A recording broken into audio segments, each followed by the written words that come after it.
So, yeah, but it's like, I always feel like, well, you can always do better, you can always cultivate more, and then there's also the feeling like I should be doing more, but I just don't have I eat time. a whole lot Okay. of my dead drives too. Exactly.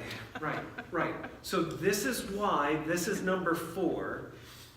And we already talked about non-judgment and being non-judgmental even towards ourselves.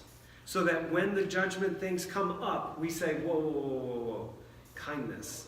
Kindness to myself, kindness to others. I have to be kind to myself. All of this is just simply about raising awareness and moving into a mindset that's just keenly aware of our relationships. Who do we trust? Who needs more trust from me, right? And then saying, well, let's take this slow. We've got plenty of time.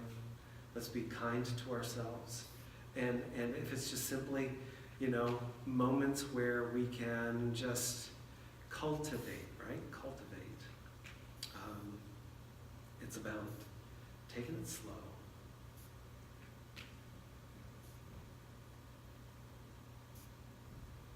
There are plenty of relationships that our society dictates, though, that we shouldn't have that much trust in, like work relationships and stuff like that.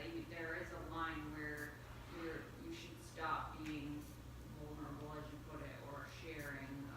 It should be maintained. So, to me, this question is a little difficult because it's walks a fine line of well, you have to select the people that you want to cultivate more with, but also make sure that you're meeting those societal things of not being too sharing with people that don't want you to be.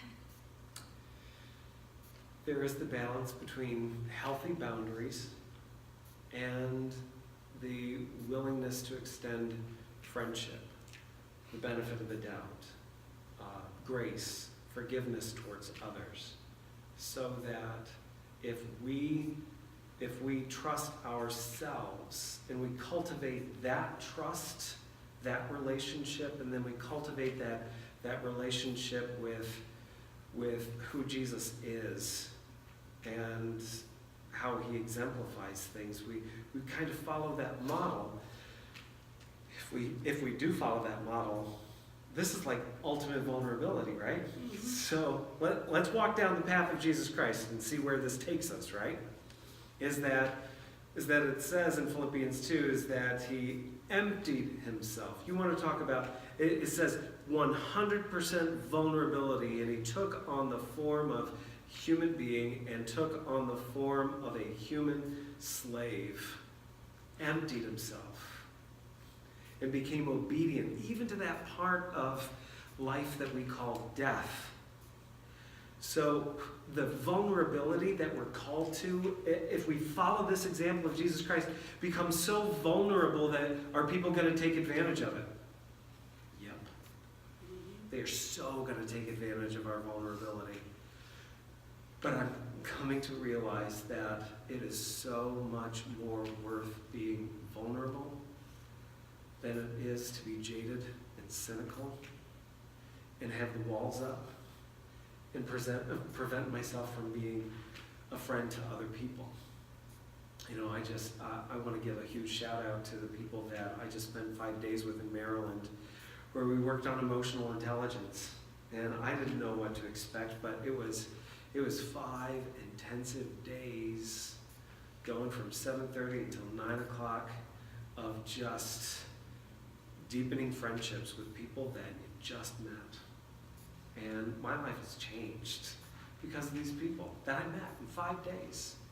And I said to them, I have experienced more emotions in these 5 days than I probably have over the past 25 years. And just this deep awareness of how jaded, how cynical, how walled, and how impervious to people I became, and how damaging that's been for my soul. It's so worth being vulnerable and then letting it be on the other people that are going to take advantage of it. That's where I'm at with this.